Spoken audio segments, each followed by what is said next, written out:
मसीह में मेरे भाइयों और बहनों, आज और कल हम 1 कुरिन्थियों 8 पर चर्चा करने वाले हैं। इस अध्याय से शुरू कर 10 अध्याय तक पौलुस कुरिन्थियोस की मंडली के एक और प्रश्न का उत्तर दे रहा है। यीशु विश्वासियों को मूर्तियों पर अर्पित मांस या फिर भोजन खाना चाहिए कि नहीं खाना चाहिए। अच्छा होता कि मैं इस पूरे अध्याय का एक ही संदेश दे पाता, पर वो फिर बहुत लंबा हो जाएगा और भक्ति वचन पे हमारी कोशिश ये होती है कि हम उसको 15 मिनट से ज्यादा लंबा ना करें, इसलिए हम इसे 2 भागों में देखेंगे। अब कुरिन्थियों मंडली के इस प्रश्न का थोड़ा सा परिप्रेक्ष्य मैं आपको बता दूं, क्योंकि इसका उनका परिप्रेक्ष्य हमारा जो परिप्रेक्ष्य होता है इसी सवाल का कि प्रसाद खाना चाहिए कि नहीं चाहिए, इससे थोड़ा सा अलग था। जैसा कि मैंने आप बताया कि कुरिन्थियोस एक अन्य जातियों का शहर था और वहां काफी अन्य जाति के देवी देवताओं के मंदिर थे, जैसा कि आज हमारे शहर में भी होता है। और उन दिनों देवी देवताओं को पशुओं की बलि देना आम बात थी। अब जिस पशु की बलि दी जाती उसका मांस 3 भागों में बांटा जाता। कुछ को वेदी पर जला दिया जाता, तो कुछ जिसने बलि दी है उसके लिए, और बाकी जो पुरोहित है जिसने वो चढ़ाया उसको वेदी के ऊपर, उसके लिए।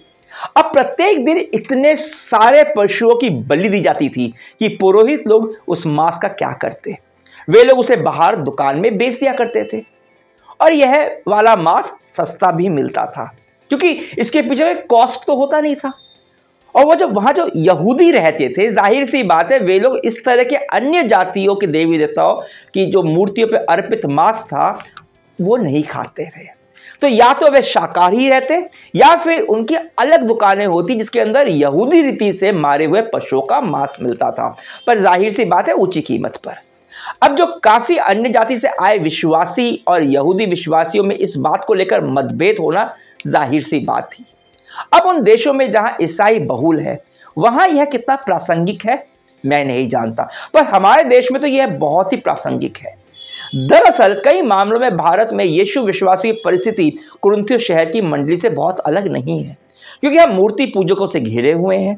हमारे परिवार में ही अधिकतर लोग हमारे रिश्तेदार विश्वासी नहीं हैं और वे मूर्ति पूजा करते हैं। उनके घर पूजा पाठ होता है, उत्सव होता है, और इस कारण यीशु विश्वासियों को और खासकर नए विश्वासियों को बहुत विडंबना का सामना करना पड़ता है। मुझसे यह प्रश्न अक्सर पूछा जाता है कि मेरे को फलाना जगह मेरे रिश्तेदार ने या दोस्त ने मुझे को आमंत्रित किया है, वहां पे मूर्तियों पर अर्पित भोजन होगा, क्या मैं खा सकता हूं? क्या प्रसाद ग्रहण कर सकता हूं अगर वो प्रसाद दे तो? क्या अगर कोई अविश्वासी मित्र या रिश्तेदार मुझे अपने घर पे किसी कार्य में बुलाता है, जैसे पूजा हो गया, सामाजिक अनुष्ठान हो गया, बच्चों का मुंडन, किसी का श्राद्ध, तो मुझे क्या करना चाहिए? एक और प्रश्न आता है कि जहां हमारे अधिकतर रिश्तेदार शाकाहारी हैं, क्या मुझे मांस खाना चाहिए? क्योंकि बाइबल मांस खाने से मना नहीं करता। या फिर मुझे उस जानवर का मांस खाना चाहिए कि नहीं चाहिए जिसको लोग, हमारे आसपास के लोग भगवान बनाकर पूजा जाता है। आप समझ गए होंगे मैं किसकी बात कर रहा हूं। इन सब प्रश्नों के मद्देनजर 1 कुरिन्थियों 8, 9 और 10 बहुत ही अधिक प्रासंगिक है। तो प्रस्तुत है इसका पहला भाग पढ़ता हूं मैं, 1 कुरिन्थियों 8, 1 से 3। अब मूर्तियों को अर्पित मांस के विषय में, इसके संबंध में हम सबको ज्ञान प्राप्त है, यह मानी हुई बात है, किंतु वह ज्ञान मनुष्य को अहंकारी बनाता है, जबकि प्रेम निर्माण करता है। यदि कोई समझता है कि वह कुछ जानता है तो वह अब तक यह नहीं जानता कि किस प्रकार जानना चाहिए। किंतु यदि कोई परमेश्वर से प्रेम करता है तो यह इसलिए कि परमेश्वर उसे जानता है।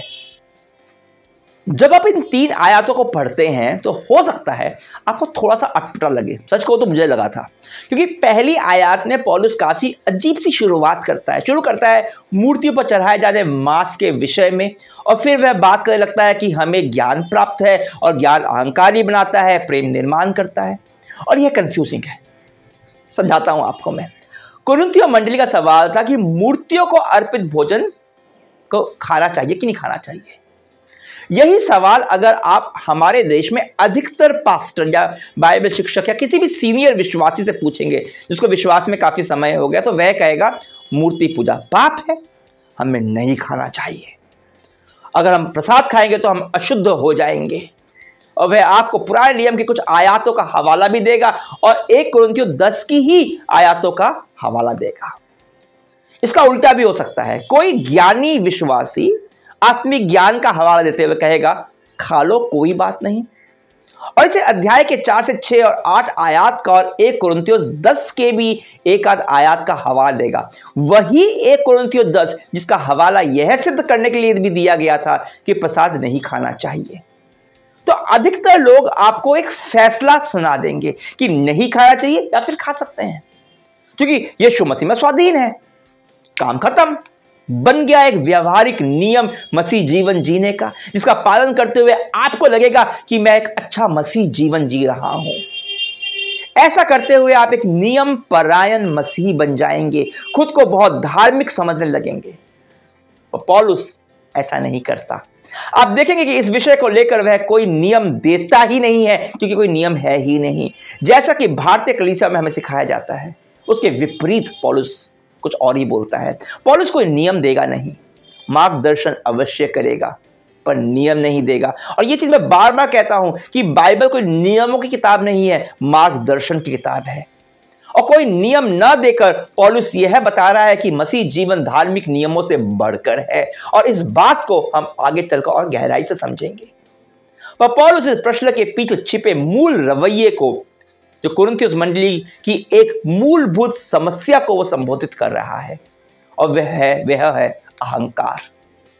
अब आत्मिक अहंकार कई कारणों से उत्पन्न हो सकता है, पर 4 कारण पौलुस के इस पत्र में हमें दिखाई देते हैं। एक है क्योंकि मैं अनुग्रह पाया हूं तो मैं बहुत योग्य हो गया हूं कि मैं परमेश्वर के दास और दूसरे विश्वासियों की सेविकाई और विश्वास का न्याय कर सकता हूं, या फिर जहां पे मेरे को न्याय करना है वहां नहीं करता, जहां मेरे को फैसला लेना है वहां फैसला नहीं लेता मैं, क्योंकि मैं अनुग्रह में हूं, मैं जो चाहे वो कर सकता हूं, जिसे पौलुस अध्याय 1 से 6 में निपट रहा था। दूसरा है आत्मिक वरदानों का अहंकार। यह समझना क्योंकि मेरे पास अमुक आत्मिक वरदान है तो मैं दूसरों से बेहतर हूं। इसके बारे में पौलुस 12 से 14 अध्याय में बात करने वाला है। तीसरा होता है धार्मिक नियम परायणता का अहंकार। मैं हर रविवार चर्च जाता हूं, सब प्रार्थना सभाओं में जाता हूं, रोज बाइबल पढ़ता हूं, प्रार्थना करता हूं, उपवास रखता हूं, दशवांश देता हूं, किसी भी मसीह नियम जो मंडी के द्वारा बताए गए हैं उसका उल्लंघन नहीं करता, मैं मूर्ति पर चढ़ाया हुआ भोजन यानी प्रसाद नहीं खाता। कुछ विश्वासी बोलेंगे मैं फिल्म नहीं देखता, मैं ये नहीं करता, मैं वो नहीं करता, मैं ध्यान पूर्वक एक मसीह विश्वासी होने की सारी ड्यूटियों को पूरा करता हूं, तो जी मैं बहुत अच्छा विश्वासी हूं। यह है अहंकार। पौलुस सीधा हाँ या ना में जवाब देकर इस प्रकार के अहंकार से यहां निपट रहा है। इस अध्याय में आगे 9 से 10 अध्याय में भी अब जो नियमों के हिसाब से चलने की कोशिश करते हैं उन्हें उनके विवेक को वो दुर्बल कहना, जैसे कि वह कुरिन्थियोस 8 7 से 11 में कहेगा, उनके नियम परायणता के अहंकार की धज्जियां उड़ाना ही तो है। पर विशेष रूप से पौलुस चौथे अहंकार के कारण से यहां निपट रहा है, और वह है वो अहंकार जो आत्मिक ज्ञान से उपजता है। मुझे परमेश्वर की ऐसी बातें पता है, ऐसे ऐसे गूढ़ तत्व मेरे को पता है जो दूसरों को नहीं पता, तो मैं उनको नाक ऊंची कर मैं उन्हें खुद को हीन निगाहों से देख सकता हूं। ओ, तुम्हें यह नहीं पता। देखिए ज्ञान जरूरी है। ज्ञान क्या है? सच्चाई का ज्ञान, सत्य। यीशु ने कहा था तुम सत्य को जानोगे, सत्य तुम्हें स्वाधीन करेगा। सत्य ज्ञान आपको स्वाधीन करता है। वह स्वाधीन करता है आपको पाप की बेड़ियों से, व्यवस्था के नियमों की बेड़ियों से, इस जगत की मानसिकता से, शैतान के चंगुल से आजाद करने के लिए। ज्ञान जरूरी है, पर अगर ज्ञान में प्रेम का तड़का ना हो तो ज्ञान किसी काम का नहीं। वह ज्ञान जो आपको यह महसूस कराता है कि आप दूसरे से बेहतर हो, वह ज्ञान जो दूसरों की परवाह नहीं करता, केवल खुद की स्वाधीनता के बारे में सोचता है, अधिकार के बारे में सोचता है, वह किसी काम का नहीं है। वह आपको अहंकारी और स्वार्थी बनाता है, और आप अहंकार में अंधे होकर दूसरे को तोड़ते हो, जैसा कि पौलुस हमें इस अध्याय में आगे बताएगा, जो हम कल देखेंगे। दूसरी आयत में पौलुस लिखता है, यदि कोई समझता है कि वह कुछ जानता है तो वह अब तक यह नहीं जानता कि किस प्रकार जानना चाहिए। सचेत रहिए। हो सकता है आपको जानते हो और बहुत कुछ जानते हो, पर आप यह नहीं जानते कि आपके अंदर क्या समस्या है। कहते हैं अल्प ज्ञान खतरनाक होता है, और सच्चाई तो यह है कि हमारे पास हमेशा आधा ज्ञान ही होता है, अल्प ज्ञान ही होता है। और यही थोड़ा सा ज्ञान हमें ओवर कॉन्फिडेंट बना देता है, हमें फुला देता है। और अगर हमें मान लीजिए सारा ज्ञान मिल भी जाए, जो हो ही नहीं सकता, पर मान लीजिए, तो जैसा पौलुस 1 कुरिन्थियों 13:2 में कहता है, मुझे भले ही नबुवत का वरदान मिला हो, मैं सभी रहस्य जानता हूं, मुझे समस्त ज्ञान प्राप्त हो गया हो, मेरा विश्वास इतना परिपूर्ण हो कि मैं पहाड़ों को हटा सकूं, किंतु यदि मुझ में प्रेम का अभाव है तो मैं कुछ भी नहीं हूं। अगर समस्त ज्ञान प्राप्त हो जाए पर अगर प्रेम का अभाव है तो मैं कुछ भी नहीं। परमेश्वर के राज्य में आपके ज्ञान की कीमत नहीं है, ना आपके आत्मिक वरदानों की कीमत है, ना हमारे पहाड़ों को हटाने वाले विश्वास की कीमत है, क्योंकि यह सब तो परमेश्वर के दान है, उसके उपहार है। पर स्वर्ग के राज्य में अगर जिसकी कीमत है वह है प्रेम। क्योंकि जहां अहंकार दूसरों को तोड़ता है, हानि पहुंचाता है, वहीं प्रेम दूसरों का निर्माण करता है, प्रेम दूसरों की परवाह करता है, प्रेम दूसरों को खुद की स्वाधीनता और स्वार्थ के आगे रखता है। पौलुस 3 आयत में कहता है, किंतु यदि कोई परमेश्वर से प्रेम करता है तो यह इसलिए कि परमेश्वर उसे जानता है। आपको कुछ ज्ञान है, आपको जानते हो, यह भावना आपको अहंकारी बनाती है, पर यह भावना कि परमेश्वर आपको जानता है आपको परमेश्वर के लिए प्रेम संचार करता है। क्यों?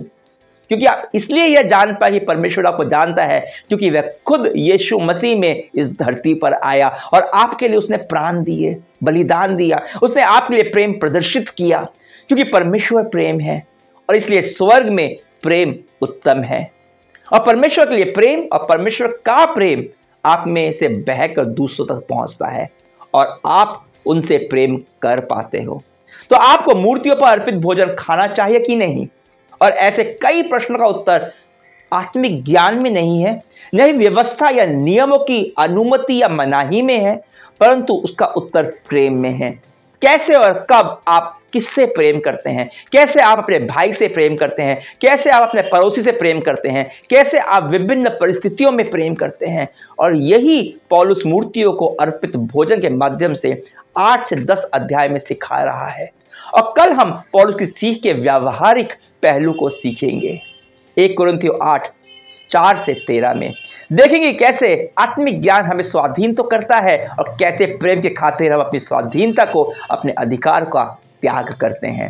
आशा करता हूं आज के संदेश में आपको आशीष मिली होगी। आप समझे होंगे कि मसीह जीवन ज्ञान के बारे में नहीं है, नियम पालन करने के बारे में भी नहीं है, पर प्रेम के बारे में है, दूसरों का निर्माण करने के बारे में है।